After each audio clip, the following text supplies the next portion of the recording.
Listen, in this video, I'm going to give you instructions on how to raise a leech. And you say, man, what is a leech? A leech is somebody who takes, and don't give nothing in return. See, you have to understand, you condition your child when they're 1 year old on what to expect from you. And I'm gonna take this video to a whole nother level and open your mind up a little bit, because you ain't doing nothing but scrolling on social media anyway. So I'm a content creator, so I'm gonna give you content consumers something to consume, because you're not getting paid to be on social media. Okay, I am. But anyway, let's move on. It starts at 1. If you don't teach your child at 1 year old to pick up behind themselves, guess what? They're not gonna do it. If your child is 5 years old and you don't teach them to make their bed, clean up behind themselves, as well as help out around the house, they're not going to do it. If your child is 10 years old and you don't teach them how to wash dishes, prepare simple meals, you see how it's levels? You see how it start out and you keep adding on, and you never do none of that. And then your child is 15, right? Same thing. They don't do nothing. They don't clean up behind themselves. They don't help clean the house. They don't clean their room. They don't do dishes. They don't do their laundry, right? Now, this little gremlin has turned into a teenager, 16, 17, 18, right? You never required nothing from them. Now they're graduating high school. And around this time, you have given them a cell phone that you pay the bill on. They have gotten their driver's license. You have given them a car that you're still giving them money to put gas in, because you didn't require them to get a job.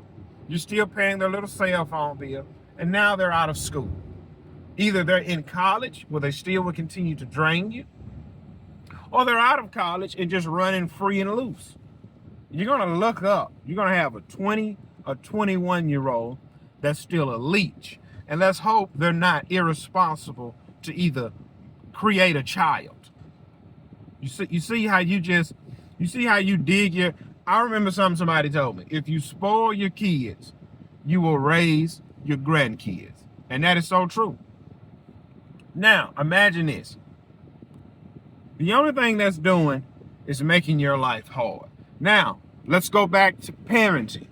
If you are a parent and all you do is this right here, that's all you do. You have not figured out a way on how to monetize social media. So all you do is this right here. You just scroll. And you set the tone for that situation. For instance, if a woman, and we're using this in a family dynamic, not boyfriend and girlfriend.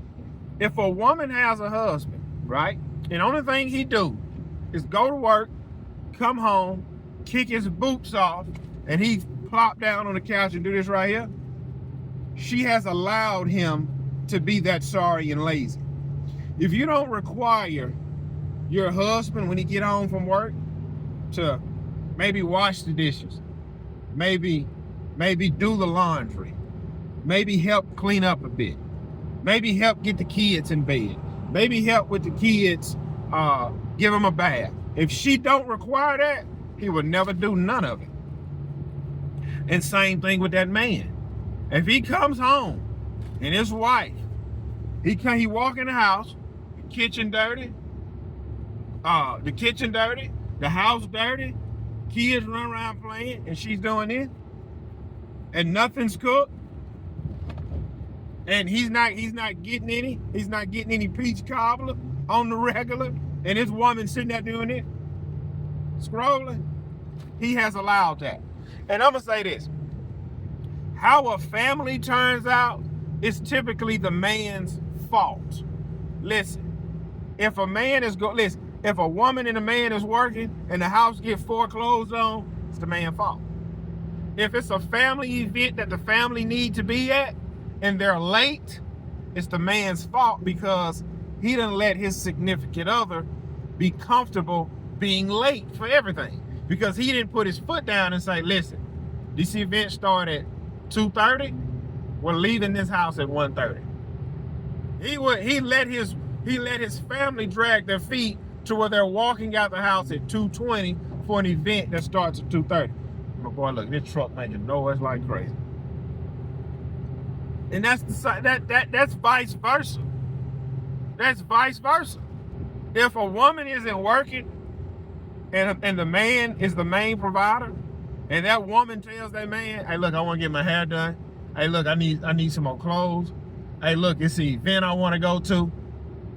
If that man don't give her the money, or say the money's in the account, or let me go work some overtime so you can get the things you want and need.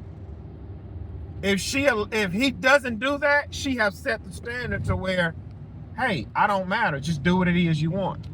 And that's the problem with this generation is lazy. The men are lazy and the women are lazy.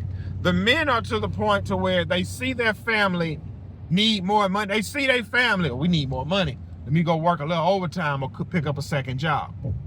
The men don't do that no more. The women are lazy. Oh, I don't work, so let me make sure my man got a meal when he come home, or let me make sure the house clean. They don't do that. Why? Because they're lazy. The men are lazy and the women are lazy. Now, if you feel as though this video is a stab at you, hey, put the shoe on and wear it, or do something about it, or continue to be lazy. It's your choice.